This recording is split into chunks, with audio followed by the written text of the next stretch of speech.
انک انت المنعم المتفضل فلیتک اذ لم ترع حق ابوتی فعلت كما الجار المصاقب يفعل فأولیتنی حق الجوار ولم تکن علی بمال دون مالک تبخل.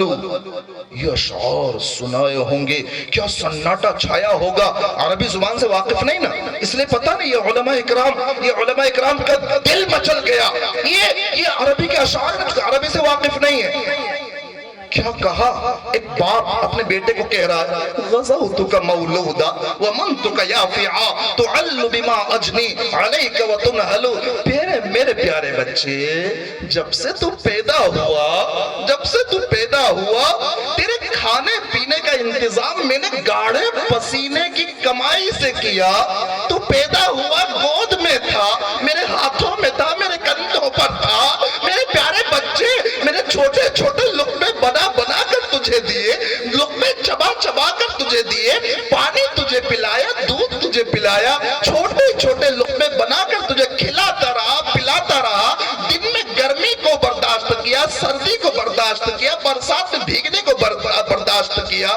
میرے پیارے بچے، جب کسی رات تو بیمار پڑ جاتا تھا نا، ایک بوڑھا باپ اپنے بیٹے کے بارے میں، جب وہ بیٹا اپنے باپ کے سامنے زبان چلاتا ہے نا، جب وہ بیٹا پلٹ کر اپنے باپ کو بڑا کڑوا جواب دیتا ہے نا، جب وہ بیٹا اپنے باپ کا کہنا نہیں مان رہا ہوتا نا، تو یہی جذبات اس کے دل میں آ رہے ہوتے. چاہے وہ زبان سے اس لیے نہ بولے کہ کہیں میرا بیٹا دھکے مار کر مجھے گھر سے نہ نکال دے، کہیں وہ مکان جس کو میں نے اتنی محنت سے بنایا کہیں وہی چھت مجھ سے نہ چھن جائے. وہ کہہ رہا ہے بیٹا، جب تو کسی رات بیمار پڑ جاتا تھا نا، تو میں وہ پوری رات سو نہیں پاتا تھا. اگر سوتا تھا تو میں جاگتے ایسا سوتا تھا جیسے بچھو نے ڈنک مار دیا ہو. اور جس انسان کو بچھو نے ڈنک مارا ہوتا ہے تو وہ کیسے کروٹیں بدلتے تڑپتے رات گزار رہا ہوتا ہے. بیٹا، تیرے بیمار ہونے پر میں نے ایسے راتیں گزاری، ایسا لگتا تھا بیٹا کہ تو بیمار نہیں پڑا بلکہ میں بیمار پڑا. تیری بیماری تجھے نہیں لگی بلکہ بیماری مجھے لگی. اور پوری رات میرے بچے تیری بیماری کی وجہ سے میری آنکھوں سے موسلادھار بارش کی طرح آنسو برس رہے ہوتے تھے.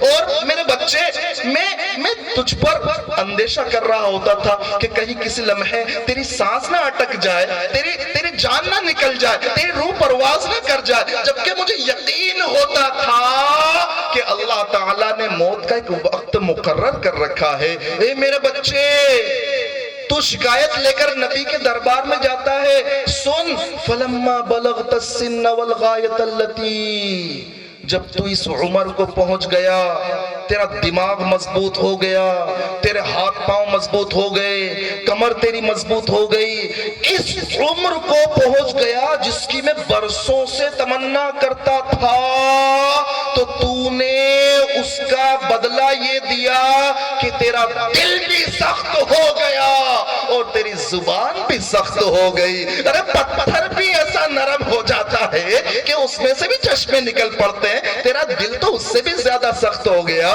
میرے بیٹے، ایسا لگتا ہے کہ بچپن سے لے کر اب تک میں نے تجھے پالا پوسا نہیں بلکہ تو مجھے پالتا پوستا رہا ہے. کاش میرے بچے، کاش تو میرے باپ ہونے کا حق ادا ہی نہ کرتا، لیکن ایسا سلوک تو کر لیتا جیسا کہ ایک شریف پڑوسی اپنے پڑوسی کے ساتھ اچھا برتاؤ کیا کرتا ہے کہ اس کے گھر میں آگ لگ جائے تو بجھانے کو تیار ہوتا ہے.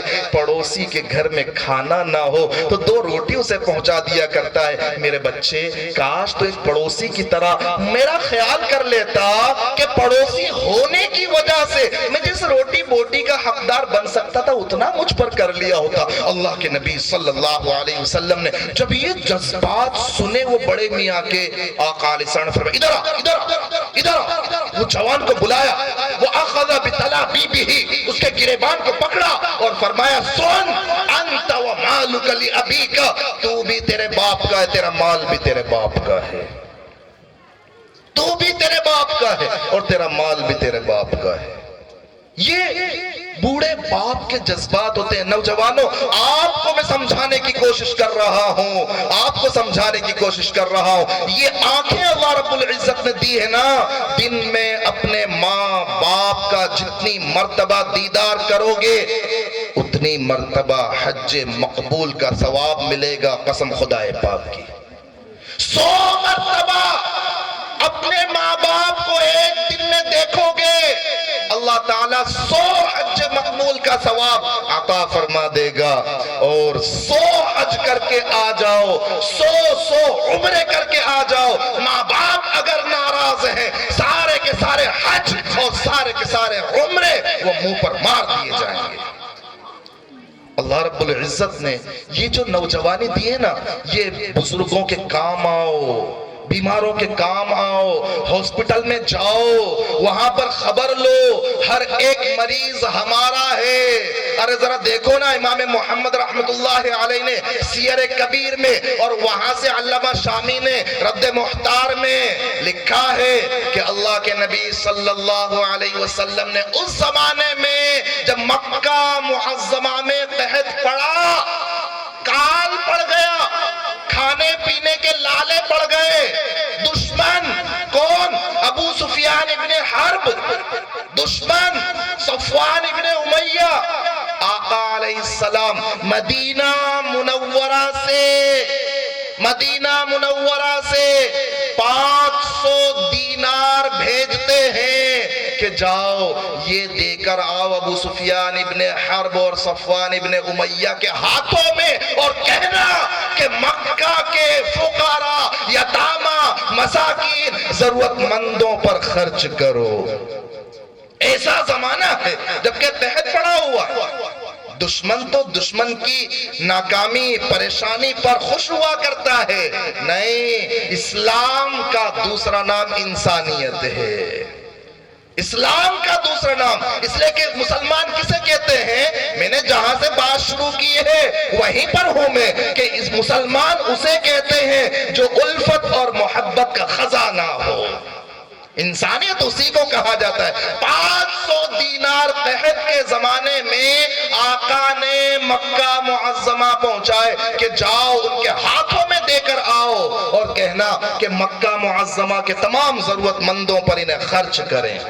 یہ آقا علیہ السلام نے ہمیں سکھایا ہے۔ نوجوانوں، ہمارا حال یہ ہو جائے کہ ہم اپنے ماں اور باپ کو 2 روٹی نہ دے پائیں۔ آقا تو وہاں دشمنوں کے پاس 500 دینار پہنچائیں، اور ہمارا حال یہ ہو جائے کہ ہم اپنے ماں باپ کو ہی روٹی نہ دے پائیں، ماں باپ کا علاج نہ کرا پائیں۔ اسلام نے تو ہمیں یہ سکھایا ہے۔ سنو آپ کو بتلاتا ہوں، ایک موقع پر اللہ کے نبی صلی اللہ علیہ وسلم نے کسی مصلحت کی وجہ سے یوں فرما دیا، علامہ قرطبی علیہ الرحمہ نے اس کو نقل فرمایا ہے، یوں فرما دیا کہ لا تصدقوا الا على اہل دینکم، یہ فرما دیا، لا تصدقوا الا على اہل دینکم، کہ صدقہ اگر دو تو بس اپنے مذہب والوں کو دو۔ آقا نے یہ فرما دیا، سننا توجہ کے ساتھ، پوری بات سننا۔ آقا نے ایک مرتبہ یہ فرما دیا کہ صدقہ خیرات اگر دو تو بس مسلمانوں کو دو، مسلمانوں پر صدقہ کرو، مطلب دوسرے مذہب والوں پر صدقہ نہ کرو۔ آقا علیہ السلام نے یہ کہہ دیا، مسلمانوں نے ایسا کرنا شروع کر دیا کہ بھئی صدقہ دینا ہے ہمیں تو ہم کس کو دیں؟ مسلمان، صدقہ دیں گے تو بس مسلمانوں نے عمل شروع کر دیا، صحابہ نے عمل شروع کر دیا۔